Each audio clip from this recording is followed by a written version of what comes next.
Hello and welcome back to a new Rage Gaming video. My name is Hollow, and this time we're talking more New World, the multiple times delayed MMORPG coming from Amazon Game Studios. I've covered this game throughout the last year with its various ups and downs, but after the preview event in August, we could safely say the game just wasn't finished. It wasn't ready for release at all, in fact, with core systems being a bit shallow or awkward. However, I will say that after that event, I found myself feeling better about New World overall. Yes, it definitely needs work, and yeah, it was definitely unfinished, but from all the negativity that I've been reading on Reddit, big shock there, or across other social medias, I was led to believe it was in a much worse state than it actually was. As it turns out though, after that preview event, the game has a pretty great core, but systems need developing or honestly, just a bit of tweaking. I feel like it's not that far away from feeling a lot better as a game and maybe work really well in theory. Basically, I feel like it was less broken than I thought it would be and more unfinished. And that's something the devs can work with. Unfinished is a lot better than broken in my opinion. And with that, we recently had our very first news on exactly what changes they've made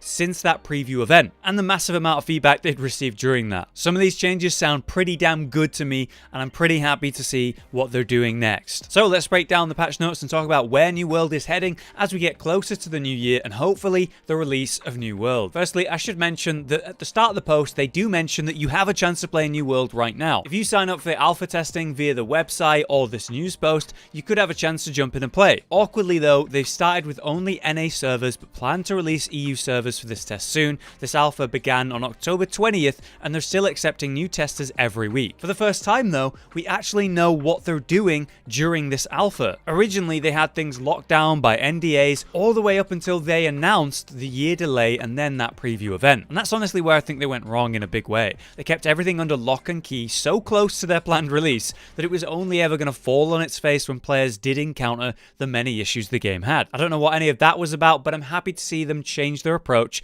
and be a bit more transparent about what they're actually doing during these tests. So let's start with the new combat systems, which I can happily say they've addressed the main issue that I had during the preview event. That, of course, is weapon swapping. In that preview event, the hybrid style of gameplay offered through the use of free weapons at any one time, swapping between them for whatever you need, was a bit awkwardly implemented. You'd use an ability on, say, the hatchet, and then swap to the warhammer, and then that same ability slot, though a different new hammer ability that you have not used yet, would be on its full cooldown. In essence, this meant weapon swapping provided barely any advantage or change until you'd waited out those main cooldowns. So why did you swap weapon in the first place in that example? It just felt clunky and pretty stunted. The new system they're doing makes a change that is pretty obvious. Per weapon cooldowns instead of global, giving you independent cooldowns for each weapon, letting you use all three weapon abilities on, say, a hatchet, and then swapping to your warhammer and instantly being able to use any of its abilities. Through this weapon switching, you can make use of, say, a melee weapon of any kind,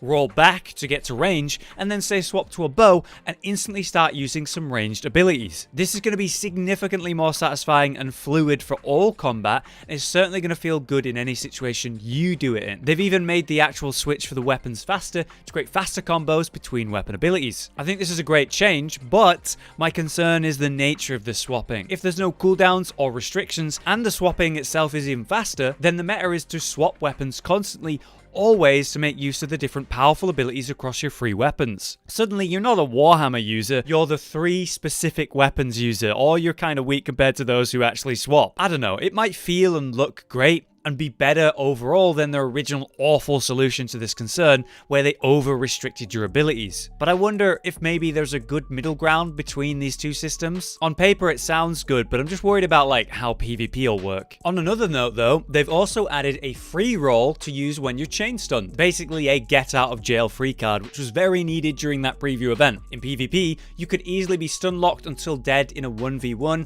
unable to fight back or do anything because you're locked in a stun chain. And then obviously this was worse and would happen often when you're doing group PvP, which is, yeah, a major part of the game. This encouraged gank squads in any PvP situation rather than, say, a 1v1 or a smaller skirmish. You just target one person down as a group and then stun lock them into oblivion. Now with this free rollout of multiple stuns, you have a way to get out of that situation, and hopefully that changes the way PvP will be played. It's crazy to me that this wasn't in the game originally. So many MMOs have a trinket for exactly this purpose. So yeah, the weapon swapping and the chain stunning were probably my biggest complaints for the combat for the preview event, and they've both been addressed in a major way already, and I think that's great news and a good sign that they're listening to feedback too. But another small update for the combat is that the abilities can now be cancelled before the attack fully triggers without putting that ability on cooldown as before. That means you can actively cancel out an ability you realized was, oh, maybe a bad idea in PvE, giving you a chance to dodge an incoming attack, or maybe in PvP, feint an ability and bait out a roll from your enemy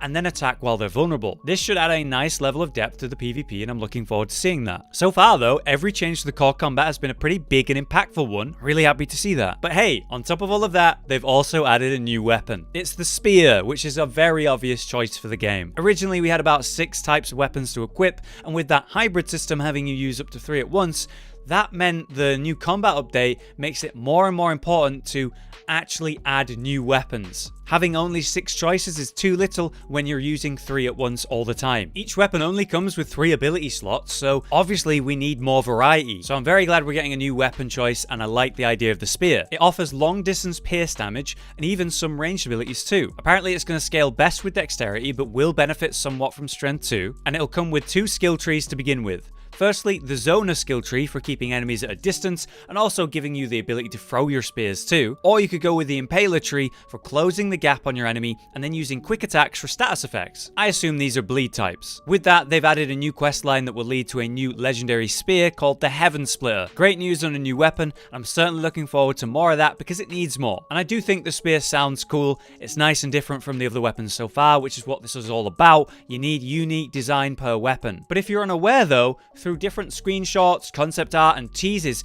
we actually have an idea of what the other weapons they may plan to add actually are. These are the rapiers, the two-handed swords, great axes, maces, more schools of magic, pistols, and also magic gauntlets for, I assume, fist fighting. With that type of roster of weapons added to the game, we'd have a great selection with a lot of different types to play, and you'd see a bit more variety considering all characters, all players are going to be using 3 at once. Ew, that's everything for combat, and I'm really happy with those updates and changes so far. Now, let's move on to the AI update, providing a new threat system for the game. This is apparently to make enemy targets easier to predict, understand, and then control. I guess their AI was lacking when it came to group content, which is something I didn't experience. This new threat system basically adds a threat value per player. The highest threat is the target for the AI. This is very, very standard for basically any MMORPG I've ever played, and I am surprised that this wasn't in the game already, and I'm shocked. Were they just randomly attacking and changing targets whenever facing groups? If you know about that, let me know. But that weird one aside, now we're talking about the progression changes for the game.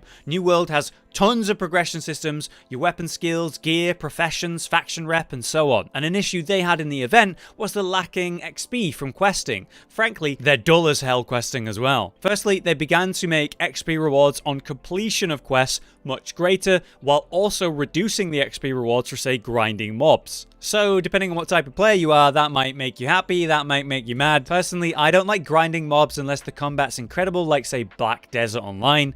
New World's combat is alright, but not good enough for me for grinding. But then on the other hand, the questing is still generic and boring, and I really want them to update that. To balance that change, weapon mastery XP requirements are down now, since they're going to be rewarding you less XP per creature kill, which does make sense. Meanwhile, we also have new attribute changes.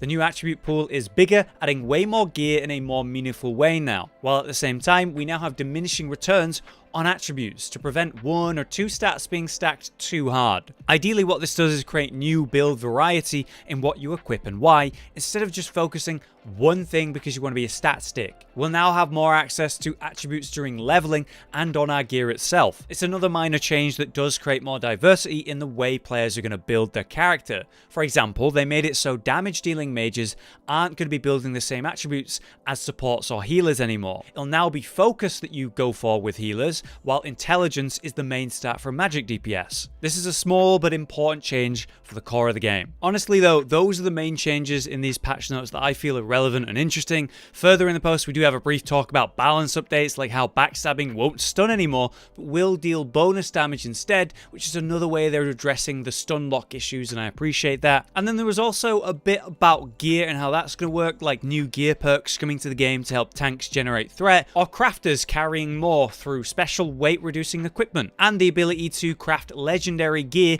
giving crafters more purpose in their end game with high-end crafting. They're basically beginning to address address the end game gear chasing that certainly needs to be good, and they're working on it. But there you have it. Everything that I think is relevant to say, some pretty big changes that do address major issues for the game, combat improvements I can certainly get behind, and I hope they work out for the best. A new weapon added to the game and more coming, which is very important because they need more right now, there's too little. While the new gear and profession stuff is a good step in the right direction, but I still don't think that's enough. Obviously, they still have a lot of time to develop the game and turn it into what it needs to be, and the changes they've announced so far I think are the right way to go. The question is, will they manage it? It certainly seems like they're taking the feedback seriously now, and actually putting these changes out to the public will help with that. Rather than hiding it all under another NDA and saying nothing themselves, we can actually comment and talk about it despite having not played the current alpha. I still have hope for a new world, and this looks better, but I wonder what you guys think of these changes. Do you think they're good? For now though, we're just gonna have to wait and see. Until next time, I've been Hollow, you've been you, and thanks for watching this video.